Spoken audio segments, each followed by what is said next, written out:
Alright, so, interesado ka ba kung ano nga ba talaga ang sakop ng multimedia arts? I explain ko sa iyo, lalo na kung mahilig ka mag-vlog, mag-blog, magsulat ng tula, love letters, o kahit makipag-chat lang sa mga bagong kaibigan. Karamihan sa atin, iniisip na ang multimedia arts ay puro lang graphic design o animation, di ba? Bahagi yon, siyempre.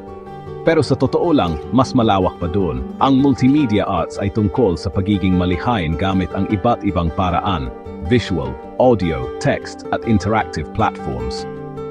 Ngayon, ito ang malaking tanong, ang mga bagay ba tulad ng vlogging, blogging, tula, speeches, at pati na rin ang mga hugot o love letters ay bahagi ng multimedia arts? Ang sagot ko o naman. Kahit hindi lahat ng eskwelahan ay magtuturo sa iyo kung paano sumulat ng perpektong love letter o gumawa ng pinaka-dramatic na spoken word poem, ang mga paraan ng pagpapahayag na ito ay mahalaga pa rin sa larangan. Bakit? Kasi ang multimedia ay tungkol sa pagkuwento at pagkonekta sa mga tao gamit ang anumang paraan na gusto mo. Isipin mo ang vlogging. Hindi lang yan basta pag-record at pagsasalita sa camera. Nagba-script ka, nag-edit, nagde-design ng thumbnails, mga kasanayan yan sa multimedia. Blogging? Ganun din.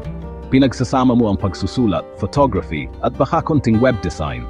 Kahit ang pagsusulat ng tula o speeches, pwede yang maging voiceovers para sa mga video, scripts para sa mga animation, o posts para sa mga social media campaigns.